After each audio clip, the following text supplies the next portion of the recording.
اس کے اندر شامل کی گئی. ان میں سب سے پہلی بنیاد جو تھی آئین کی وہ تھی اللہ کی وحدانیت اور اس کی حاکمیت پوری کائنات پہ.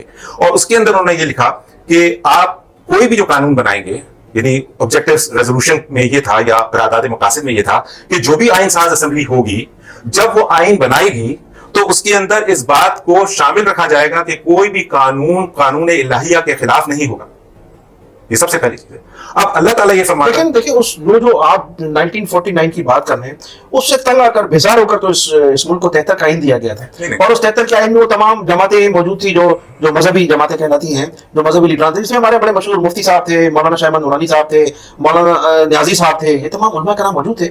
دیکھیے جہاں تک آپ علماء کرام کی بات کرتے ہیں تو محمد علی جناح کو تو علماء کرام نے کافر اعظم کا خطاب دیا تھا. وہ چند تھے نا، وہ جمعیت علماء ہند تھی. دیکھیے ہم کیا پرابلم کہاں پہ ہے، ہمارا مسئلہ یہ ہے کہ ہم اپنی تاریخ کو بالکل نہیں ٹٹولنا چاہتے. ہمیں پتہ ہونا چاہیے کہ کس نے پاکستان کی مخالفت کی اور کس نے نہیں کی. اور اسی چیز کو، کیونکہ جب تک بنیاد آپ کی صحیح نہیں ہوگی، جب کوئی زلزلہ آتا ہے تو جو انجینئرس کو بلایا جاتا ہے چیک کرتے ہیں اس کی بنیادیں ٹھیک ہیں کیا، اس کو اسی طرح رہنے دیں یا اس کو منزل کو گرا کے یا بلڈنگ کو گرا کے نہیں بنائیں. جن چیزوں کی آپ بات کر رہے ہیں اس کے اندر سب سے امپورٹنٹ چیز یہ تھی کہ قرارداد مقاصد کے اندر اللہ کی حاکمیت یا قرآن کی حاکمیت کا ذکر تھا. اس لیے کیونکہ ہم نے انگلستان سے یہ کہا تھا کہ ہندو اور ہم دو مختلف قومیں ہیں، اور ہم قائد اعظم کا بڑا مشہور فرمان ہے کہ ہندو جو ہے وہ گائے کی پوجا کرتا ہے، ہم گائے کو کھاتے ہیں، تو وہ اپنے مردے جلاتا ہے، ہم دفن کرتے ہیں. ہم واضح فرق ہے، ہم دو مختلف قومیں ہیں. اور ہمیں یہ ملک اس لیے علیحدہ چاہیے تھا، اس کی بنیادی وجہ یہ تھی کہ ہمارا اسٹانس یہ تھا کہ 800 سال ہم نے حکومت کی ہے اور انگریزوں نے حکومت ہم سے لی تھی، مسلمانوں سے، تو ہمیں جاتے ہوئے مسلمانوں کو دے کے جانا چاہیے تھا. لیکن کیونکہ یہ جو چاہتے تھے کہ جی انگلستان یہ چاہتا تھا کہ ہم کوئی ایسا کام کریں کہ جس کے اندر ہم سے یہ نہ پوچھیں، ہمیں انڈر ڈاگس کی طرح رکھے. لیکن ڈاکٹر صاحب 100 سال میں جب آپ یہ کہہ رہے ہیں کہ ان کو مسلمانوں کو حکومت دے کے جانی چاہیے تھی، 100 سال میں تو ہم اتنا پسماندہ ہو گیا تھا مسلمان، انگریزی نہیں پڑھنی ہے، تعلیم حاصل نہیں کرنی ہے، یا ہمارے علماء کرام نے اتنا ان لوگوں کو ڈرایا دھمکایا مسلمانوں کو. یہ تو سر سید احمد خان تھے جنہوں نے اس قوم کو جو ہے آگے بڑھایا کہ جب تک ہم انگریزی نہیں پڑھیں گے تو ہم آزادی حاصل نہیں کر سکتے، ترقی نہیں کر سکتے. تو پھر انگلینڈ کے لوگ یا انگریز ہمیں کیوں حکومت دے کر جاتے؟ دیکھیے پہلی بات تو یہ ہے کہ ہمیں اس بات کو نہیں بھولنا چاہیے کہ ہماری حکومت یا مسلمانوں کی حکومت اگر قائم تھی تو وہ اس بنیاد پہ قائم تھی کہ ہندو اور مسلمان کے معاملے میں کبھی تفریق نہیں کی جاتی تھی. جب عدل کی بات آتی تھی جو بھی جرم کرتا تھا اسے ملتی تھی. حضرت علی علیہ السلام کا فرمان ہے، حضرت علی کا قول بھی یہی ہے. بات یہ ہے کہ ہم اور آپ ہم یہی چاہتے ہیں کہ اس ملک کی بہتری ہو، اس کے لوگوں کی بہتری ہو. تو ظاہر ہے جو بات آپ کے دل میں ہے وہ بات میں، کیونکہ ہم سب اس تکلیف سے گزر رہے ہیں. 50 سال سے زیادہ ہو گیا ہے اس آئین کو دیے ہوئے، 73 کے آئین کو. اور میں اس کے اندر یہ نشاندہی کرنا چاہتا ہوں کہ جب میں کافی عرصے سے لکھ رہا تھا، سوچ رہا تھا، سن 2000 میں جب بلا سود نظام کے اوپر بات ہوئی تو میں نے پھر بلا سود نظام کے لیے لکھنا شروع کیا. اور میں فائنلی جب میں نے ماسٹرز کیا جرمنی سے انفراسٹرکچر پلاننگ میں، تو میں پی ایچ ڈی ریسرچ کے لیے I was research scientist German aerospace centre میں. انہوں نے مجھے بلا سود نظام کی تحقیق کے لیے انہوں نے ریسرچ سائنٹسٹ رکھا. تو میری ایک ریسرچ اس سلسلے میں بھی ہے. جو ضروری چیز ہے یہاں پہ بتانی وہ یہ ہے کہ جو 73 کا آئین ہے اس کے اندر ایک پریامبل شروع میں، آپ جب بھی آپ ویب سائٹ پہ جائیں گے یا آئین کو کھولیں گے تو دیباچہ یا پریامبل یا انٹروڈکشن، تو پریامبل کے نام پہ قرارداد مقاصد کو قائم رکھا ہوا ہے.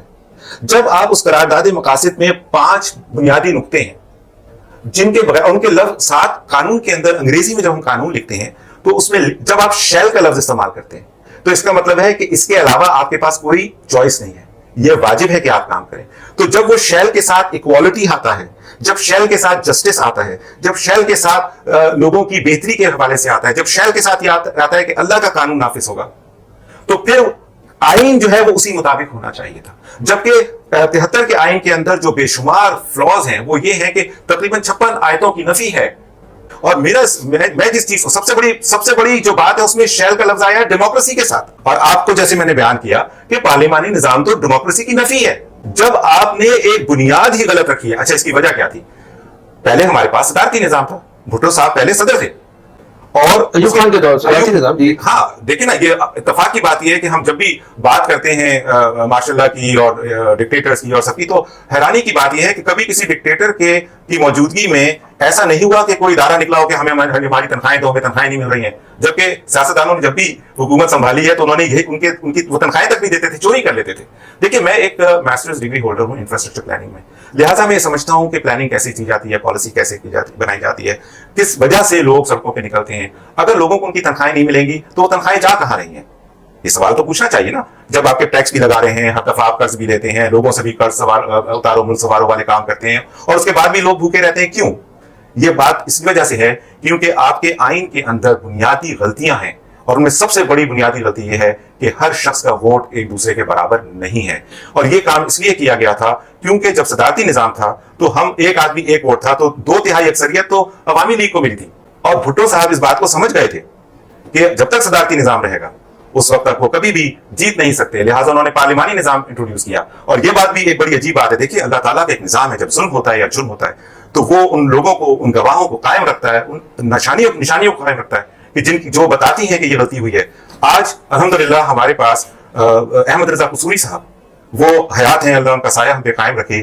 احمد رضا قصوری صاحب جو تھے وہ آج بھی جو آئین ساز اسمبلی تھی اس کا حصہ تھے، اور انہوں نے انکار کر دیا تھا آئین کا نہیں بنایا گیا ہے جس طرح قرارداد مقاصد میں تھا. لیکن کیا آج وہیں سے بھٹو صاحب سے اختلافات جی ہاں، میں ان کے سے جب میری ملاقات ہوئی تو قصوری صاحب کی ایک ٹانگ میں 2 گولیاں لگی ہوئی ہیں، ایک میں 18 حملے. انہوں نے جب میری بات ہوئی انہوں نے کہا 18 حملے مجھ پہ کرائے گئے. تو اس کا مطلب یہ ہے کہ آپ کیوں کسی کو راستے سے ہٹانا چاہتے ہیں؟ بھائی اختلاف رائے ہر شخص کا حق اس لیے ہے کیونکہ اللہ تعالیٰ نے ہر شخص کو ایک ذہن دیا ہے، لیکن آخری میں وہ لوگ جو عدل سے کام لیتے ہیں وہ ایک جگہ پہ یکجا ہو جاتے ہیں. آپ سے یہ عرض کرنا چاہ رہا ہوں، یہ فرمائیے گا کہ یہ جو آپ کی پٹیشن ہے اسلامی صدارتی نظام کے حوالے سے، اس سے اس ملک کو کیا فائدہ ہوگا، اس قوم کو کیا فائدہ ہوگا، اور اس پارلیمانی نظام کا جو سلسلہ چل رہا ہے، جو تمام سیاستدان اس پارلیمانی نظام کے حق میں، اس سے عوام کو کیا نقصان پہنچ رہا ہے؟ دیکھیے پہلی بات تو یہ ہے کہ اس چیز پہ آ جاتے ہیں کہ یہ اسلامی صدارتی نظام کیا ہے اور صدارتی نظام کیا ہے. اگر آپ اس کو اللہ کے احکامات کے تحت چلائیں گے تو وہ اسلامی صدارتی نظام ہو جائے گا. آپ دیکھیے کہ رسول اللہ صلی اللہ علیہ وآلہ وسلم جو تھے وہ حاکم کل تھے، ٹھیک. اسی طرح سے آپ اس میں آ جائیے اگر پریزیڈنشل فارم آف گورنمنٹ میں، تو اس میں جو پریزیڈنٹ ہوتا ہے وہ اپنی ٹیم الیکٹ کرتا ہے، اور وہ ہمیشہ بہتر ہونا چاہیے. اللہ تعالیٰ کا نظام بھی یہی ہے.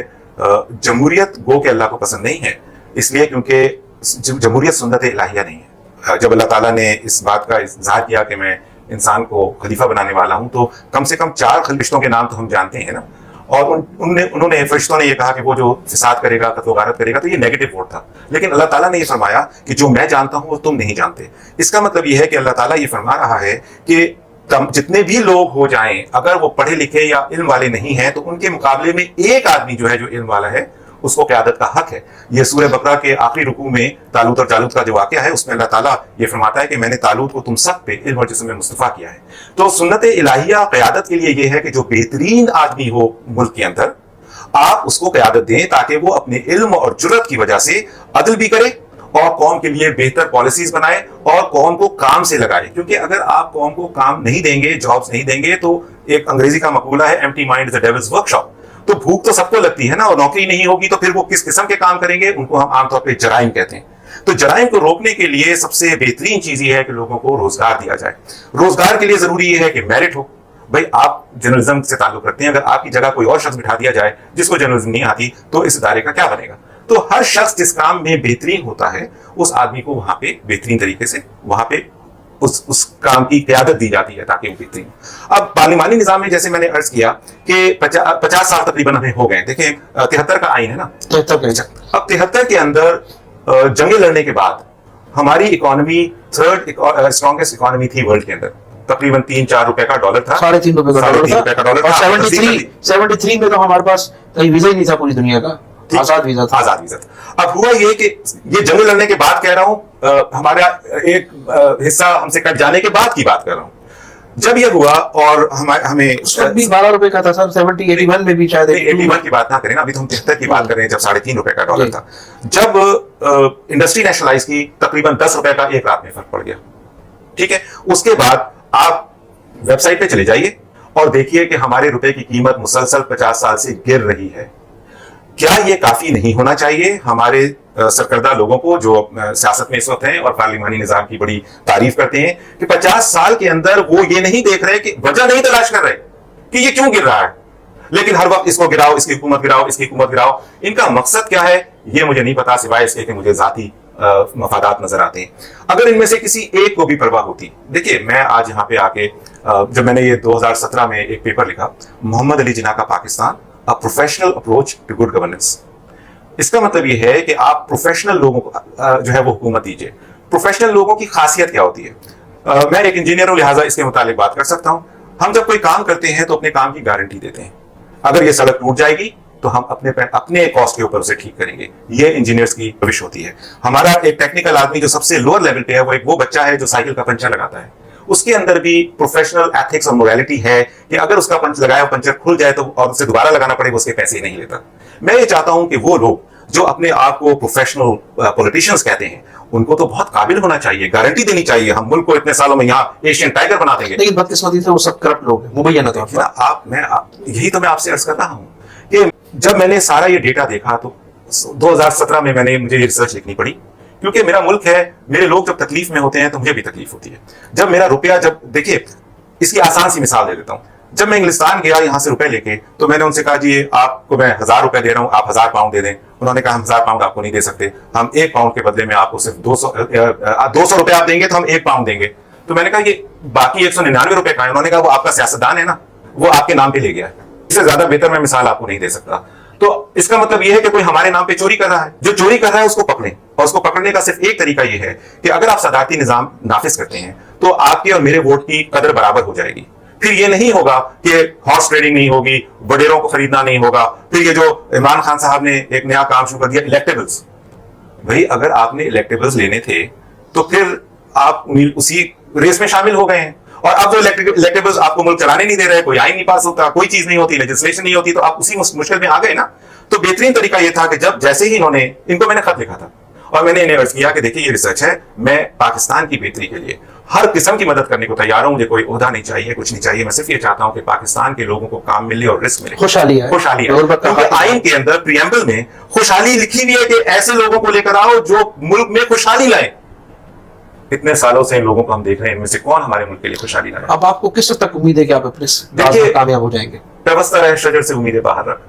بات یہ ہے کہ میں اب جب عدلیہ کو دیکھتا ہوں اور دیکھتا ہوں کہ صدارتی نظام کے حوالے سے ریفرنڈم کی باتیں ہو رہی ہیں، یہ وہی میں نے درخواست دائر کی ہے ریفرنڈم. جی میں نے یہ عرض کیا ہے سپریم کورٹ میں ججز سے، جوڈیشری سے گزارش کی ہے کہ دیکھیے آپ کے پاس 50 سال کا ڈیٹا ہے ہماری بدحالی کا جو اس نظام کی وجہ سے ہے. اتنا لمبا ڈیٹا تو آپ یقین کریں تاریخ میں تباہی کا کسی ملک کا نہیں ہے.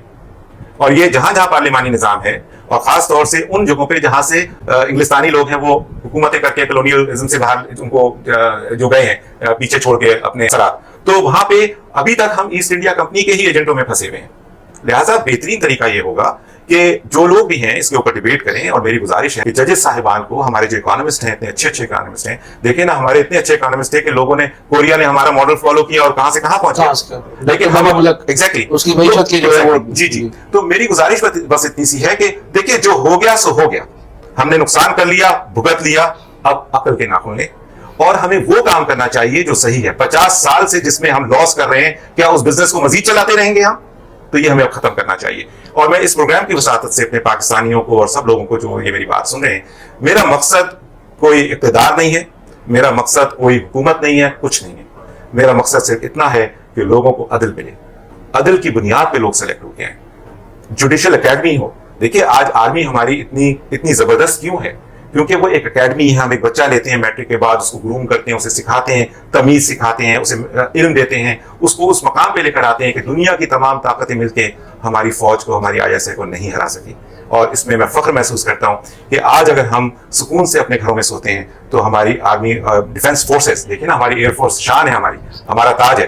اور نہیں، میں یہاں پہ ایک بات ضروری یہ سمجھتا ہوں کہ ہماری ISI نمبر 1 ہے، اس میں کوئی شک نہیں ہے، دنیا میں نمبر 1 ہے. لیکن کیا ISI یہاں پہ فیل نہیں ہو گئی کہ ہمیں ایک ایسا قابل آدمی دے دیں جو ہمارے ملک کو لیڈ کر سکے؟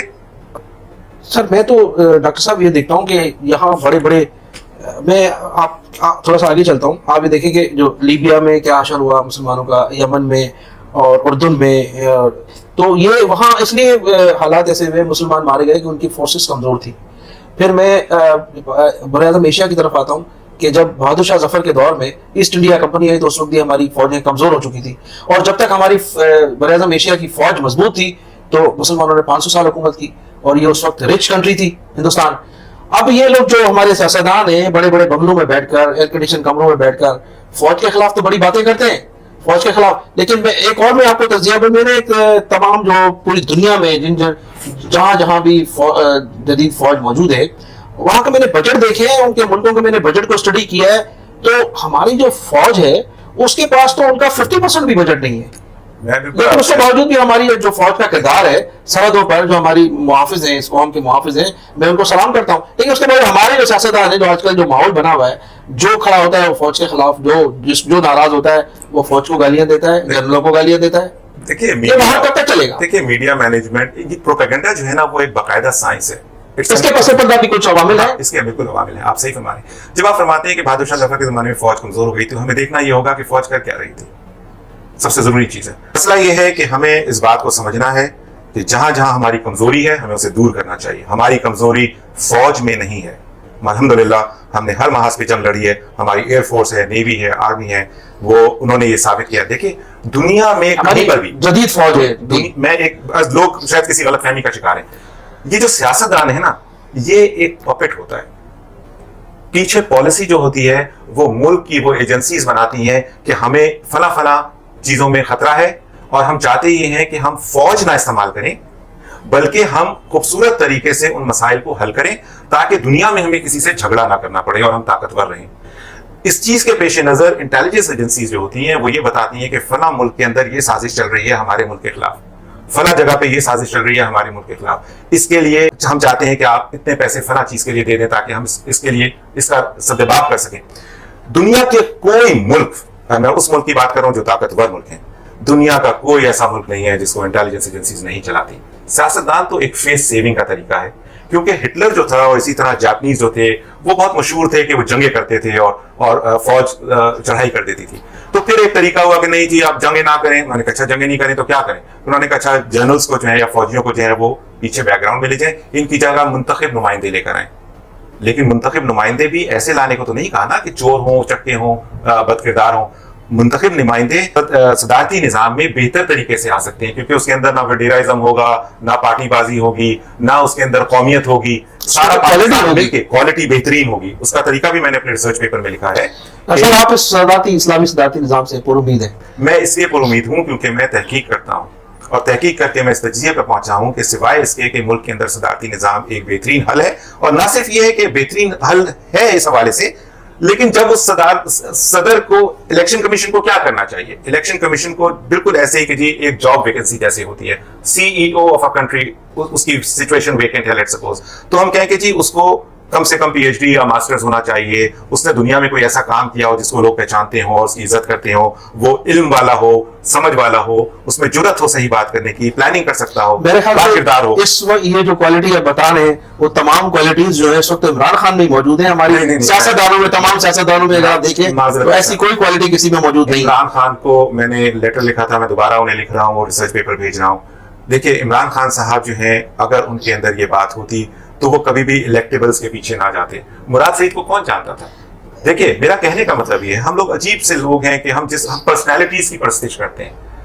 یہ بتائیے کہ جب سے عمران خان صاحب تشریف لائے ہیں اس وقت سے ملک کی معاشیات کا کیا حال ہے. اب لوگ کہیں گے جی خراب تو پیچھے والے کر گئے تھے تو یہ کیا کرے.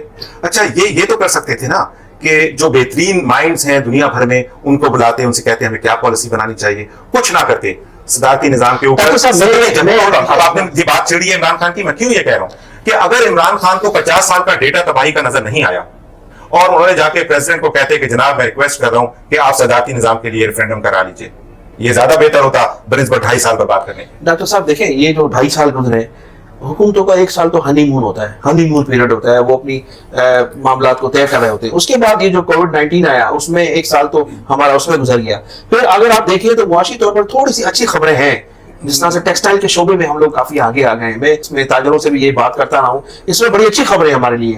پھر کچھ جو ہے ایکسپورٹ کے حوالے سے ہمارے پاس اچھی خبریں ہیں, اور ابھی 2.5 سال موجود ہیں اس گورنمنٹ کے, تو اس میں کچھ نہ کچھ بہتری کے امکانات ہیں. تو آپ اس صدارتی نظام سے پوری امید ہے کہ اللہ کرے گا کہ اس صدارتی نظام کے بعد تو پاکستان میں بہتری کے امکانات ہیں. دیکھیے میں نے جیسے آپ سے عرض کیا کہ تجزیہ کرتا ہوں, آپ میری بات کو ویلیو نہیں کرتے کوئی بات نہیں ہے. آپ ایسا کیجئے کہ